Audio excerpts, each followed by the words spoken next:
Hi there, this is Penelope. This is a short video on Cupid's curves, and they're called Cupid's curves, hard to say, Cupid's curves, because they're also called cardioids.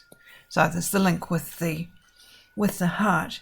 Now, you're not going to be examined on cardioids or Cupid's curves, but they are useful because they are parametrically expressed. It's useful to be able to convert into Cartesian in a Cartesian way and then draw them, though you can actually just use our wonderful tool, Desmos. But look at this. This is what a cardioid is, and that's fine. I'm not sure whether I'm going to be able to draw it. You've got a circle, and then beside it you've got another circle of the same size, and on this circle you've got a point, say here,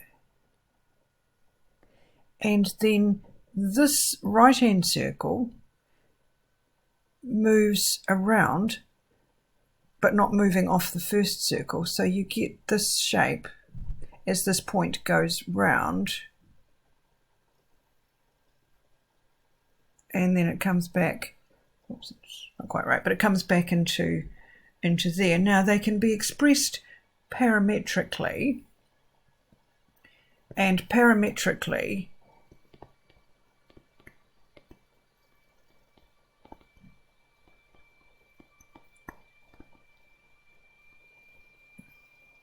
just means that they're expressed in terms of a third variable. Now normally you would draw a graph with x and y, but theta is a third one. So this is what it means by parametrically expressed. But you know all about it, because you know that if you have a triangle like that and you have an angle theta, then this is y and this is x and this is, say, r, and r is going to be the square root of x squared plus y squared.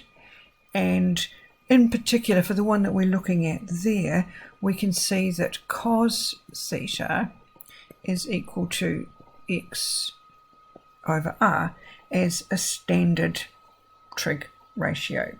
Now, we can look at that and maybe make some substitutions.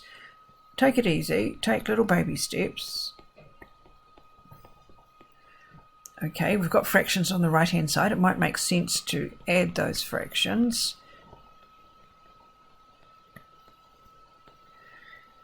It might, I mean, there's lots of ways that you could do this, but maybe it would be, one way to do it would be to flip. So then we could say that 1 over r equals r over r plus x. And then what have we got? Or there's lots of ways we could do it. We could now say that 1 over the square root of x squared plus y squared equals square root of x squared plus y squared over the square root of x squared plus y squared plus x, which now if you cross multiply gives you that square root of x squared plus y squared is equal to the square root of x squared plus y squared plus x. Okay, so that's just one way of writing it up. So now if you plotted that,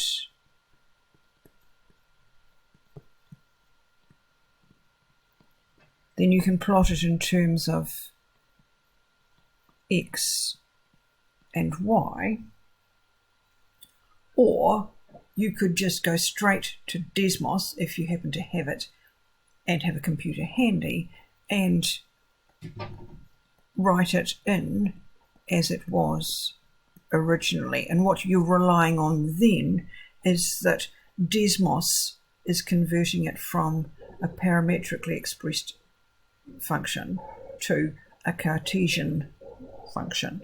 So it's doing it inside Desmos. So there is the cardioid from that one.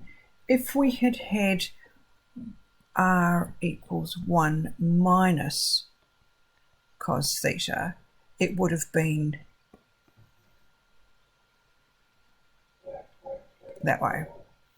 So this sign tells you which way it is. So these are horizontal cardioids. The next one we could do exactly the same way, and if we started off, we could put r equals r plus 2x over r, and then we'd kind of get the same sort of looking thing. Oops.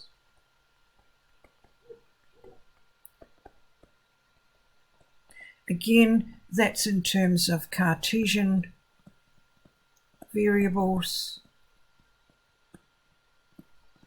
So you could use that in Desmos, or you could do it in the first place and just have it r equals 1 plus 2 cos theta and let Desmos do the work.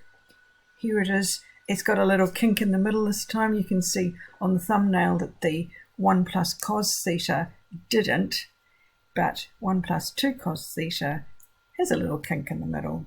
Now, if you're going to go 1 minus sine theta, what we get now is what's called a vertical cardioid. And we use the same thing, except that this time we don't use cos theta. We say that sine theta is equal to y over r, and we can do it that way. And what we get now is a cardioid that is hanging, I suppose, vertically. And if you had r equals 1 plus sine theta, then it would go the other way up, like that. Generally, a cardioid is r equals a times 1 plus or minus cos theta, or a times 1 plus or minus sine theta, or a variation thereof, so that you get the different radiuses of the circle.